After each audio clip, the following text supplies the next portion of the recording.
سورۃ النساء آیت نمبر 166 تا 170۔ اعوذ باللہ من الشیطان الرجیم، بسم اللہ الرحمن الرحیم۔ لیکن اللہ یشہد، لیکن اللہ تبارک و تعالی گواہی دیتے ہیں، گواہ ہیں، بما انزل الیک، اس پر جو نازل کی اللہ جل شانہ نے آپ کی طرف، انزلہ بعلمی، نازل کی اللہ تعالی نے اس کو اپنے علم کے ساتھ، والملائکۃ یشہدون، اور فرشتے بھی وہ گواہی دیتے ہیں، وکفیٰ باللہ شہیدا، اور کافی ہیں اللہ تعالی گواہ ہونے کے اعتبار سے۔ ان الذین کفروا، بے شک وہ لوگ جنہوں نے کفر کیا، وصدوا عن سبیل اللہ، اور روکتے ہیں اللہ کے راستے سے، قد ضلوا ضلالا بعیدا، تحقیق وہ گمراہ ہوئے دور کی گمراہی میں، دور کی گمراہ ہوئے۔ ان الذین کفروا، بے شک وہ لوگ جنہوں نے انکار کیا، وظلموا، اور ظلم کیا، لم یکن اللہ، نہیں ہے اللہ تعالی، لیغفر لہم، تاکہ ان کی مغفرت کریں، ولا لیہدیہم، اور اللہ تعالیٰ انہیں ہدایت بھی نہیں دیں گے، طریقاً، کسی راستے کی، کوئی راستہ بھی انہیں نہیں دکھائیں گے۔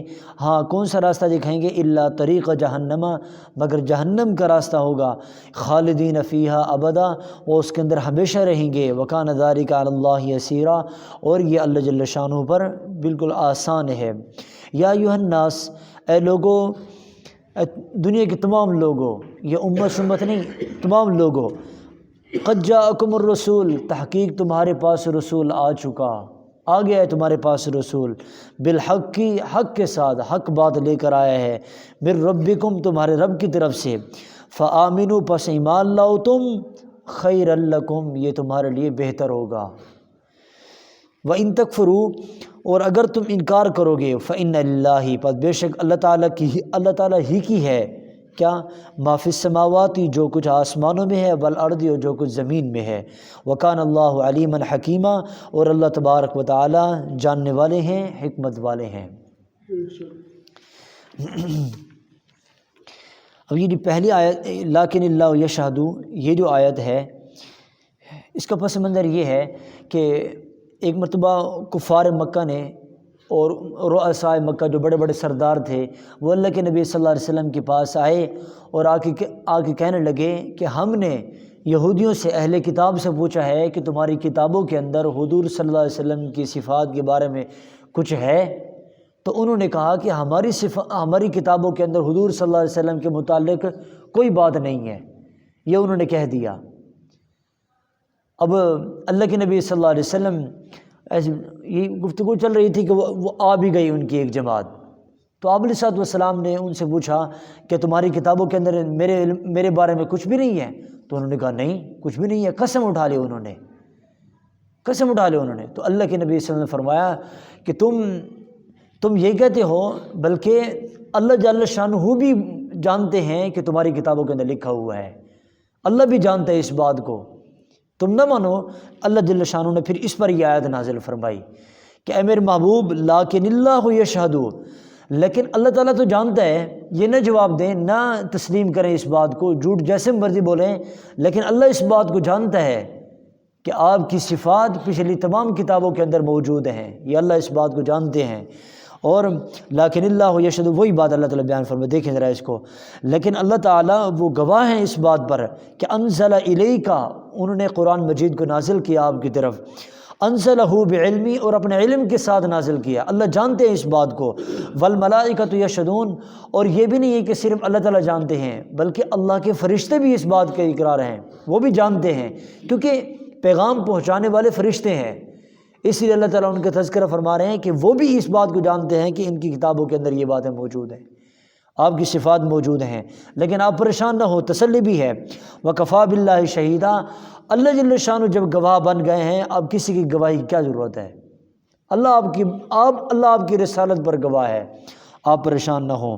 آگے پھر اللہ نے ان کی وعید بیان فرمائی جو ایسا کرتے ہیں، یعنی جو لوگ دوسروں کو نیکی کرنے میں مداخلت پیدا کرتے ہیں اور لوگوں کو نیکی کرنے سے منع کرتے ہیں، ایسے اسباب پیدا کرتے ہیں جس سے لوگ نیکی کرنے سے رک جاتے ہیں، اللہ ان کے بارے میں فرما رہے ہیں ان الذین کفروا، بے شک وہ لوگ جنہوں نے انکار کیا۔ اب اس انکار کا معنی کفر بھی ہے، اس انکار کے تحت یہ بھی آ سکتا ہے کہ آخرت کی باتیں مانتا تو ہے لیکن عملی اعتبار سے انکار ہے۔ وصدوا عن سبیل اللہ، اور روکتے ہیں لوگوں کو اللہ کے راستے سے۔ کیا مطلب؟ یہ جو کفار مکہ ہیں انہوں نے بات پوچھی ان سے کہ حضور صلی اللہ علیہ وسلم کی صفات ہیں تمہاری کتابوں میں، ان کو پتہ بھی تھا اگر یہ کہہ دیتے کہ ہاں واقعی ہماری کتابوں کے اندر ان کے بارے میں موجود ہے، ساری باتیں لکھی ہوئی ہے، ہو سکتا ہے ان میں سے کوئی ایمان لاتے، لیکن انہوں نے تو سرے سے انکار کر دیا۔ پھر انہوں نے کیا کہا؟ انہوں نے کہا جب اہل کتاب یہ کہہ رہے ہیں، کتاب جن کے پاس ہے وہ یہ کہہ رہے ہیں کہ ہماری کتابوں کے اندر کچھ بھی نہیں ہے ان کے بارے میں، ہم کیسے تسلیم کریں؟ تو انہوں نے یوں کہہ دیا۔ تو اس لیے اللہ ان کے بارے میں فرما رہے ہیں کہ وصدوا عن سبیل اللہ، وہ لوگوں کو بے اللہ کے راستے سے روکتے ہیں۔ قد ضلوا ضلالا بعیدا، یہ لوگ تو بہت گمراہ ہوئے ہیں، بہت ہی گمراہ ہوئے۔ میں نے کل بتایا تھا کہ ایسے گمراہ کہ ایک تو آدمی خود گمراہ ہوتا ہے، اس کے واپسی آنے کی امید ہوتی ہے، ایک خود بھی گمراہ ہو دوسروں کو بھی گمراہی پر لگایا ہوا ہو، اس آدمی کی واپسی آنے کی امید نہیں ہے۔ ہاں تو ان الذین کفروا، بے شک وہ لوگ جنہوں نے کفر کیا، وظلموا، اور ظلم کیا۔ ظلم کا معنی میں نے بیان کیا تھا، ظلم کا معنی یہ ہے، 3 معنی بیان کیے تھے۔ ایک یہ ہوتا ہے کہ ظلم اللہ کے ساتھ کسی کو شریک ٹھہرانا، ایک یہ ظلم ہے۔ ایک ظلم یہ ہے کہ جو بندہ بندے پر ظلم کرتا ہے، زیادتی کرتا ہے، یہ ظلم ہے۔ اور ایک معنی یہ بتایا تھا کہ اس کے اندر یہ لفظی معنی نہیں بیان کر رہا، اس کے مفہوم بیان کر رہا ہوں کہ ظلم کہاں کہاں استعمال ہوتا ہے، یہ ہے۔ اور ایک یہ ہے کہ یہ جو اللہ کی نافرمانی کرے وہ بھی آدمی ظلم کرتا ہے۔ جیسے دیکھیں حضرت آدم علیہ السلام جب وہ جس چیز سے روکا گیا تھا کہ آپ نے یہ نہیں کھانا، تو انہوں نے کھا لے، اس کے بعد انہوں نے دعا کی تھی جو ان کی دعا قبول ہوئی ہے۔ وہ دعا یہ تھی ربنا ظلمنا انفسنا، اے ہمارے پروردگار ہم نے اپنے جانوں پر ظلم کیا ہے، یہ ظلم ہے، یعنی ہم نے تیری بات بھول گئے، ہمارے غلطی سے یہ ہو گیا، ہم نے اپنے جانوں پر ظلم کیا، یہاں پر ظلم یہ ہے۔ اسی لیے اللہ کے ایک حدیث میں آتا ہے، حضرت ابوبکر صدیق رضی اللہ عنہ کو آپ علیہ السلام نے فرمایا تھا کہ ابوبکر ہر فرض نماز کے بعد، یعنی نماز کے جیسے اتحیات کے بعد، درود شریف کے بعد ہم دعا پڑھتے ہیں، ہماری زبانوں پر تو صرف رب جال نہیں ہے نا، یا کوئی اور بھی پڑھتا ہو، لیکن یہ ذہن میں رکھیں کہ کوئی مخصوص دعا نہیں ہے اس کے بعد کہ آپ وہی پڑھیں، بلکہ آپ کوئی جامع دعا ہے اور بہترین دعائیں ہیں وہ بھی پڑھ سکتے ہیں آپ۔ اور خصوصاً نوافل میں، سنتوں میں تو ہم ضرور اہتمام کیا کریں یہ دعائیں پڑھنے کا، جو بھی دعائیں آتی ہیں، جو دعائیں حدیث میں آئی ہیں، جو دعائیں قرآن مجید میں آئی ہیں، ان کو درود شریف کے بعد کثرت سے پڑھنے کا اہتمام کیا کریں۔ صرف ایک دعا نہیں پڑھیں بلکہ اپنی نماز کو لمبا بھی کریں، اتحیات آپ کا وسیع ہو، یعنی لمبا ہو آپ کا، اس میں آپ بیٹھ کے دعائیں پڑھیں۔ میں ایک بات بتاؤں آپ کو اس پر، جو آدمی نماز پڑھتا ہے، نماز میں یہ اللہ سے باتیں کرتا ہے، نماز میں جو قرآن پڑھتا ہے اللہ اس سے باتیں کرتے ہیں۔ قرآن پڑھنے میں اللہ باتیں کر رہے ہیں، نماز پڑھنے میں بندہ اللہ سے گفتگو کر رہا ہے۔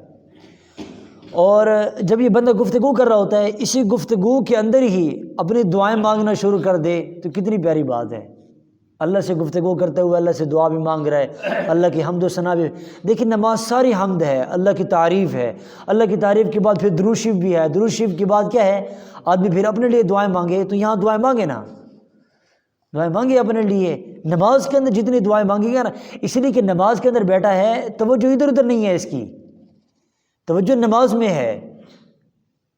جب نماز میں توجہ ہے تو پھر جو توجہ سے جو دعا مانگی جاتی ہے وہ زیادہ قبول ہوتی ہے، بنسبت اس کے کہ آدمی نماز کے بعد بیٹھے، وہ بھی دعا ہے، حدیث میں فضیلت بھی آئی ہے توجہ سے دعا مانگو، لیکن عمومی طور پر جو ہمارے ہاں یہ ہوتا ہے، نماز پڑھنے کے بعد چلے جاتے ہیں، دعائیں نہیں مانگتے، یا کوئی مانگتے ہیں تو اتنی توجہ سے نہیں ہیں، ماشاءاللہ دعائیں مانگنے والے بھی ہیں، جو ہے ایسے لوگ بھی ہیں۔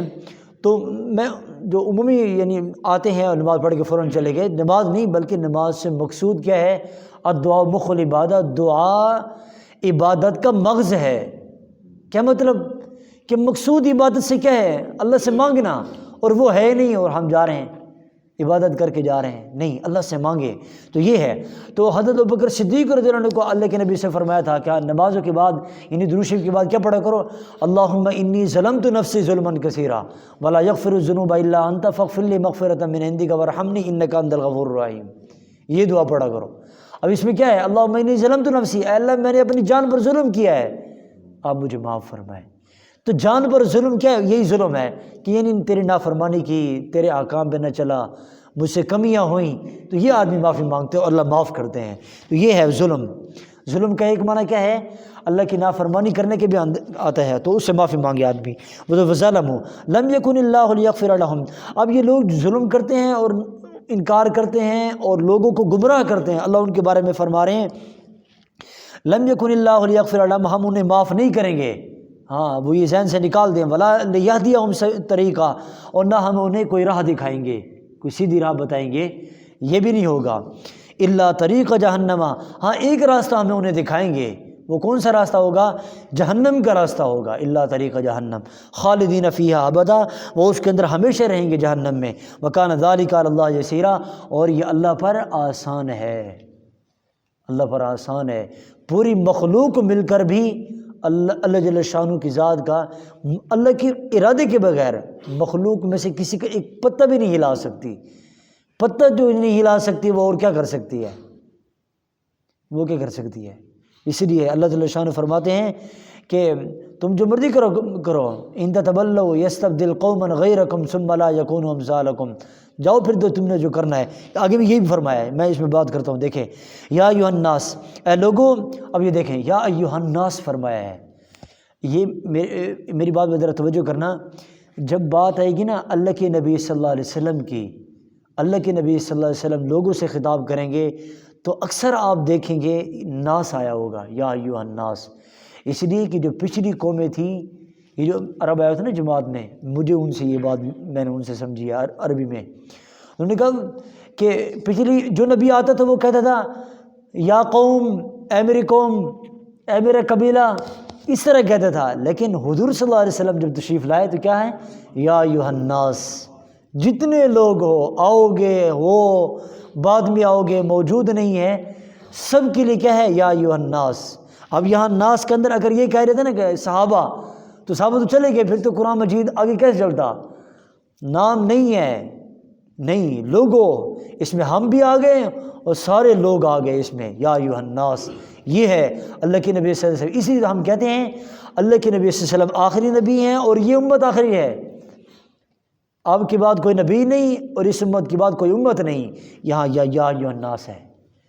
یا آپ علیہ السلام کسی قوم کے لیے، کسی قبیلے والے، کسی ملک کے لیے نبی بن کر نہیں آئے، بلکہ پورے عالم کے لیے نبی بن کر آئے ہیں. تو یہ ہے یا ایھا الناس. یا ایھا الناس قد جاءکم الرسول، تحقیق پکی بات ہے کہ تمہارے پاس رسول آ چکا ہے. یہ اللہ جل شانہ فرما رہے ہیں بالحق، حق بات لے کر آ چکا ہے. من ربکم، کس کی طرف سے لے کر آئے؟ اپنے رب کی طرف سے، اللہ کی طرف سے لے کر آیا ہے. فآمنوا خیر لکم، تم ایمان لاؤ یہ تمہارے لیے بہتر ہوگا. ہاں، یہ ایمان لاؤ تمہارے لیے. اب دیکھیں نا، اس سے پتہ چلتا ہے اللہ نے اختیار دیا ہوا ہے. اختیار بھی اللہ نے دیا ہے.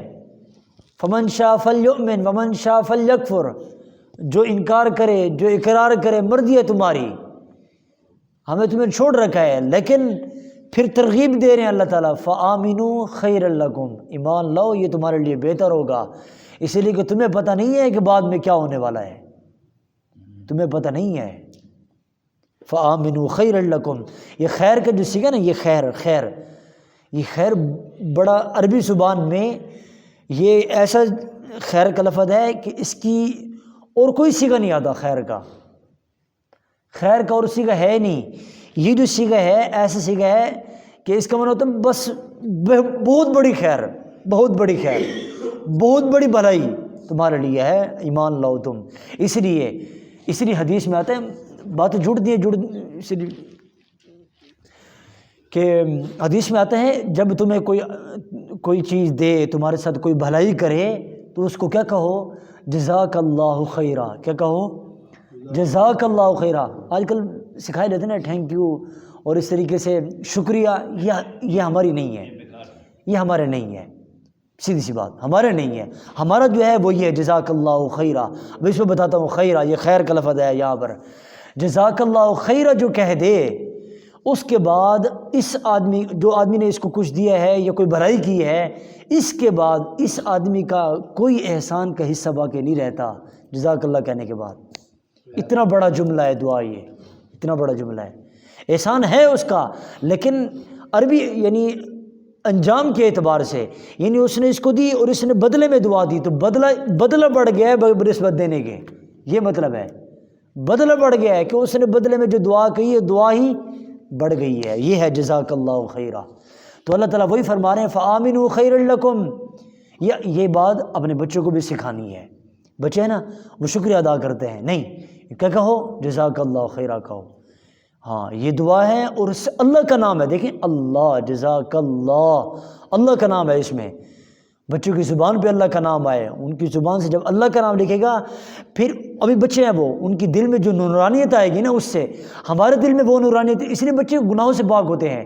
جتنی نیکی کی بات بچوں کو بتائیں گے، اس کے دل میں جو اثر ہوتا ہے نا، وہ عام بندے کے دل میں اثر نہیں ہوتا.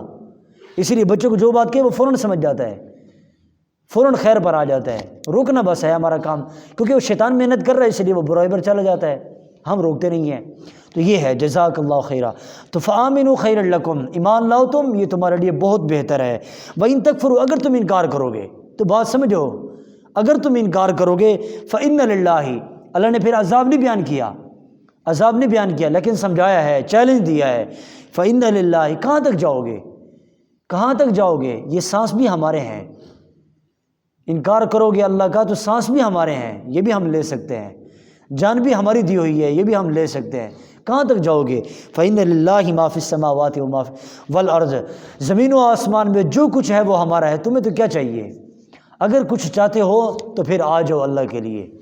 وہاں یہ ہے فإن للہ ما فی السماوات والارض وکان اللہ علیما حکیما، اور اللہ جاننے والے ہیں، حکمت والے ہیں. لیکن پکڑتے نہیں ہیں، کچھ کرتے نہیں ہیں. کیوں؟ اللہ کا علم ہے، اللہ کی حکمت ہے، اس کے ساتھ یہ نظام چل رہا ہے. اللہ کو پتہ ہے فرعون یہ بہت بڑا ظالم ہے، اور اس کی لاش کو میں نے قیامت تک سامنے رکھنا ہے ہر کسی کے. اللہ کو پتہ تھا، اس کے باوجود اللہ جل شانہ حضرت موسیٰ علیہ السلام ہارون علیہ السلام کو بھیج رہے ہیں اور فرما رہے ہیں جا کے نرمی سے بات کرنا، ہو سکتا ہے وہ ایمان لے آئے. یہ اللہ خود فرما رہے ہیں، قرآن مجید کی آیت ہے قولا لینا لعلہ یتذکر او یخشی، اس سے نرمی سے بات کرنا، ہو سکتا ہے وہ بات قبول کر لے، وہ نرمی پر آ جائے. اللہ کو تو پتہ تھا کہ اس نے ایمان نہیں لانا، اس نے تو یہ کہنا انا ربکم الاعلی. ہم تو کہتے ہیں رب، وہ کہتے ہیں میں ربو کا بھی رب ہوں، وہ تو یہی کہتا تھا. 400 سال اس کے سر میں درد نہیں ہوا، سر میں درد نہیں ہوا، اتنی اس نے زندگی گزاری ہے. 400 سال سر میں درد نہیں ہوا، بخار تو دور کی بات ہے. اس نے زندگی گزاری ہے، اس لیے اس نے دعویٰ کیا. یہ جب دعویٰ کیا ہے تو اللہ نے پکڑا ہے. لیکن اور کہتے ہیں کہ سب سے پہلے اس نے دعویٰ کیا تھا اپنے رب ہونے کا، اس کے بعد کسی نے دعویٰ نہیں کیا. یہ کیا بھی ہے تو اس کے بعد میں کیا، اس سے پہلے کسی نے نہیں کیا تھا. تو اتنا بڑا ہے، پھر بھی اللہ کیا فرما رہے ہیں کہ نرمی سے بات کرو، ہو سکتا ہے بات سمجھ جائے. وہ ہارون رشید تھے نا، ایک مرتبہ جا رہے تھے، کسی نے ایسے کوئی دین کی بات کہی اور ذرا وہ زجر سے کے ساتھ کہی، جھاڑ کر کہی، تو ہارون رشید فرمانے لگے بات سن، تو موسیٰ علیہ السلام سے اونچا نہیں ہے، تو موسیٰ علیہ السلام سے اونچا نہیں ہے، اور میں فرعون سے اوپر نہیں ہوں، میں فرعون سے اونچا نہیں ہوں، تو موسیٰ اور ہارون سے اوپر نہیں ہے. یعنی تو اتنا بڑا نہیں ہے کہ تو نبی ہو تو مجھے نصیحت کرے. ٹھیک ہے نصیحت کر، لیکن نرمی سے بات. انہیں کا حکم دیا گیا تھا کہ فرعون سے بات کرے، میں تو فرعون تو نہیں ہوں، میں تو اس سے کم ہوں. نرمی سے بات کرو، جس سے بھی کرو، اپنے بچوں سے کرو، بڑوں سے کرو، چھوٹوں سے کرو، نرمی سے. نرمی ان اللہ تعالی رفیق یحب الرفق، اللہ تعالیٰ نرم ہے اور نرمی کو پسند کرتے ہیں، نرم کلامی کو پسند کرتے ہیں. اللہ جل شانہ ہم سب کو عمل کی توفیق عطا فرمائے. وما علینا الا البلاغ المبین. بسم اللہ الرحمن الرحیم. الحمد للہ رب العالمین. اللہم صلی علی محمد النبی الامی وعلی آلہ وسلم تسلیما. ربنا آتنا فی الدنیا حسنہ وفی الآخرۃ حسنہ وقنا عذاب النار. وصلی اللہ تعالی علی النبی الکریم. آمین آمین.